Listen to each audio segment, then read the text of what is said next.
الحمد لله رب العالمين، والصلاة والسلام على سيد الأنبياء والمرسلين وعلى آله وأصحابه أجمعين۔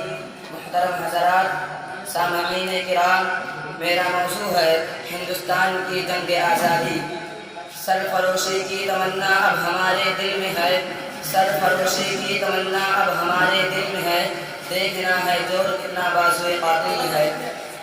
ہندوستان کی جنگ آزادی 1857 میں شروع ہوئی، لیکن حصول آزادی کے سلسلے میں ہندوستانی عوام اور انگریزوں کی کتنی جانیں داغی گئی، کتنی ماؤں کی گودیں خالی ہو گئی، کتنے بچے یتیم ہو گئے اور کتنی عورتیں بیوہ ہو گئی، مگر اتنا ملک گیر فساد برپا ہو جانے کے باوجود بھی ہندوستانیوں کو آزادی نصیب نہ ہوئی اور چین کی روٹی توڑنے کا موقع نہ مل سکا۔ اپنی آزادی کو ہم ہرگز مٹا سکتے نہیں، اپنی آزادی کو ہم ہرگز مٹا سکتے نہیں، سر کٹا سکتے ہیں لیکن سر جھکا سکتے نہیں۔ وجہ یہ تھی یہ جنگ قوم وطن اور آزادی کے حق میں خالص نہ تھی، بلکہ اپنی جاگیروں کے بچانے کے خاطر میں تھی۔ اسی وجہ سے یہ لوگ لاکھوں جانیں داغی کر دینے کے باوجود بھی آزادی کی ہوا میں سانس نہ لے سکے اور آنے والی نسلیں برابر کوشش میں لگی رہی کہ کب ہمارا ملک انگریزوں کی غلامی سے آزاد ہو، اور کیوں نہ بے چین رہتے۔ انگریزوں کے ظلم و بربریت سے ملک کا بچہ بچہ نالا و ہراساں تھا۔ انگریز حکمراں اپنے مخالفین کو معمولی ظلم و خطا پر جیل میں ٹھوس دیتے، ان پر کوڑے برساتے، ملک بدل کر دیتے، کالا پانی بیچ دیتے، طرح طرح سے ستاتے۔ 100 بار سنوارا ہے ہم نے اس ملک کے گیسوئے برہم کو، 100 بار سنوارا ہے ہم نے اس ملک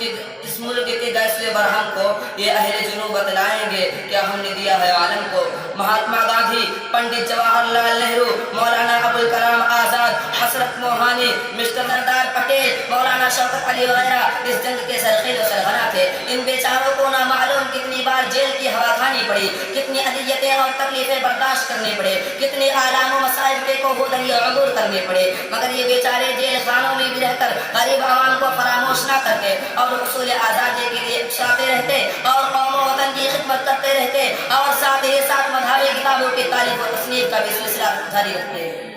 کسی شاعر نے کیا خوب کہا ہے، جب پڑا وقت گلستان پہ تو خوں ہم نے دیا، جب پڑا وقت گلستان پہ تو خوں ہم نے دیا، اب بہار آئے تو کہتے ہیں تیرا کام نہیں، اے میرے ہم نشیں چل کہیں اور چل، اے میرے ہم نشیں چل کہیں اور چل، اس چمن میں ہمارا گزارا نہیں، بات پھولوں کی ہوتی تو سہ لیتے ہم، بات پھولوں کی ہوتی تو سہ لیتے ہم، اب تو کانٹوں پہ بھی حق ہمارا نہیں۔ چنانچہ مولانا ابوالکلام آزاد کے ترجمان القرآن کا بیشتر حصہ اور غبار خاطر معرکۃ الآراء کتب جیل ہی میں تصنیف ہوئی، اور جب جیل سے رہائی پائے تو اپنی تقریر اور تحریر سے ہندوستانی عوام خطہ نیم خطہ روحوں کو بیدار کرتے تھے۔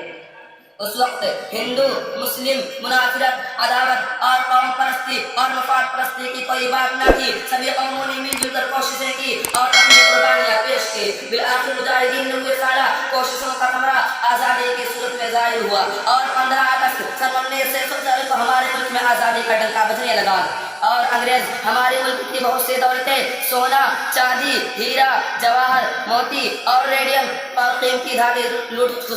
کھسوٹ کر انگلستان بھاگ گئے، اور ادھر ملک کے ہندوستانی ہونہار فرزندوں نے 4-5 ماہ کے اندر ملک کا دستور و ضابطہ نئے سرے سے تیار کر لیا اور انگریزوں کے اصول و ضابطہ کو دریا بر کر دیا۔ ریت پہ شیشے کی دیوار رہے گی کب تک، ریت پہ شیشے کی دیوار رہے گی کب تک، دیش میں نفرت کی دکان رہے گی کب تک۔ ارے ہم نے فرعون کو شداد کو مٹتے ہوئے دیکھا ہے، ارے ہم نے فرعون کو شداد کو مٹتے ہوئے دیکھا ہے، دیکھتا ہوں میں تیری سرکار رہے گی کب تک۔ اس وقت ملک کے صدر جمہوریہ ڈاکٹر راجندر پرساد، وزیر اعظم پنڈت جواہر لال نہرو، وزیر تعلیمات مولانا ابوالکلام آزاد، گورنر جنرل راج گوپال آچاریہ، وزیر دفاع سردار ولبھ بھائی پٹیل،